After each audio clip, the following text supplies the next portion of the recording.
முட்டை மாநகர நாமக்கல்ல இருந்து கோழி முட்டை வருது. அப்ப கோழி முட்டை தானே அதுவும். அந்த கோழி முட்டையை அடை வச்சா பொரிக்குமா? பொரிக்காது. பொரிக்காத முட்டைக்கு பேரு கூமுட்டை. அப்ப அந்த முட்டையை சாப்பிடுற எல்லாரும் நாங்க எல்லாம் கூமுட்டை. விளையாட்டு இல்ல, சிரிப்பதற்காக அல்ல. எதுக்கு சொல்றேன்னா, கல்யாணம் ஆகி புள்ள ஊட்டி பெத்தவங்க அந்த முட்டையெல்லாம் சாப்பிடலாம். நாளைய தலைமையை உருவாக்குற இந்த பிஞ்சு குழந்தைகளுக்கெல்லாம் கொடுக்கவே கூடாது. கொடுத்தா என்ன ஆகுது? மரபணு மாற்றப்பட்ட கோழி முட்டை. ஒரு விதை என்பது முளைச்சு 4 நெல்லு மணியை கொடுக்கணும். ஒரு நெல்லு போட்டா 10 நெல்லு கொடுக்குது இந்த மண்ணு கட்ட கேடு.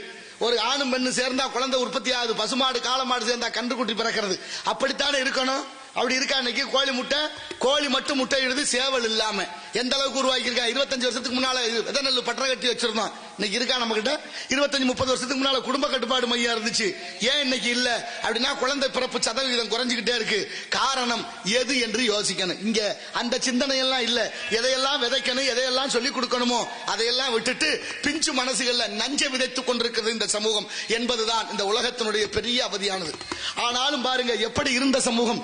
நல்ல பொருள் இல்ல, காரண விதை இல்லாத மரபணு மாற்றப்பட்ட காய்கறிகள், மரபணு மாற்றப்பட்ட பழங்கள், மரபணு மாற்றப்பட்ட விதைகள், மரபணு மாற்றப்பட்ட அரிசி, அத்தனையும் மரபணு மாறிடுச்சு.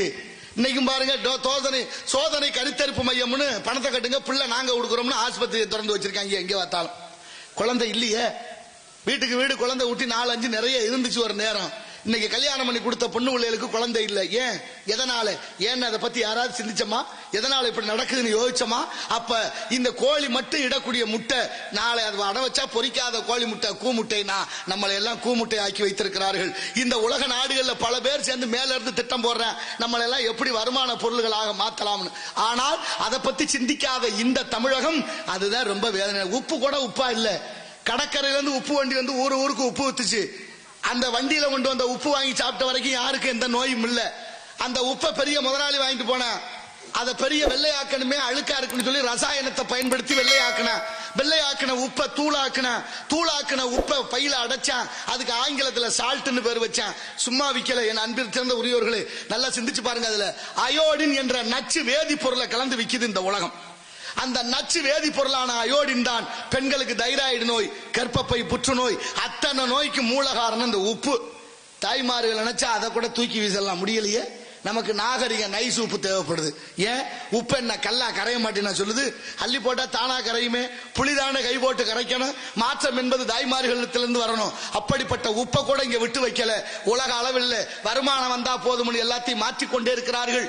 தெரியுமா உங்களுக்கு? காளமாடும் பசுமாடு ஒன்னா சேரக்கூடாதுன்னு ஒரு சட்டம் இருக்கு தமிழ்நாட்டில். காளமாடும் பசுமாடு ஒன்னா சேர்ந்தா நாட்டு மாடு கண்ணுக்குட்டி பிறக்கும். நாட்டு மாடு கண்ணுக்குட்டி பிறந்தா நாட்டு மாட்டை அழிக்க முடியாதுங்கிற சூழ்ச்சியான ஒரு காரணத்திற்காக காளமாடும் பசுமாடு சேரக்கூடாதுன்னு ஒரு சட்டத்தை போட்டு சென ஊசி விற்க ஒரு மருத்துவர் இருக்காரு, அதான் வெட்டினரி டாக்டர். அவர் போடுற ஊசி தான் பசுமாட்டுக்கு போடணும். எப்படி போயிடுச்சு பாருங்க.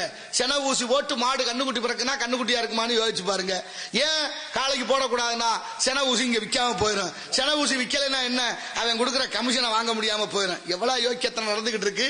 என்ன நடக்குது இந்த நாட்டுல நம்மளை சுத்தி அப்படின்னு யாருக்கு அந்த சிந்தனை இல்லை. ஆனால் அன்றே சொன்னார், ஓட்டுக்கு காசு வாங்குறவன் பாவி, ஓட்டுக்கு காசு கொடுப்பவன் துரோகி அப்படின்னு சொன்னார் ஐயா முத்துராமலிங்க தேவர். அவரை வணங்குற நம்ம, அவருடைய வழியில போற நம்ம, அவருடைய கொள்கைகளை பின்பற்ற நம்ம, இந்த நாட்டு பற்று நமக்கு இருக்கணுமே. இருக்கா வேணுமா வேண்டாமா? நாட்டு பற்று, மொழி பற்று அத்தனை இழந்து கொண்டு தமிழன் என்ற சிந்தனையில் வெளியேறிட்டோம். அதனாலதான் வந்தே போனதெல்லாம் புரடியில் அடிக்கிறேன். ஒன்றை வைங்க பார்ப்போம்.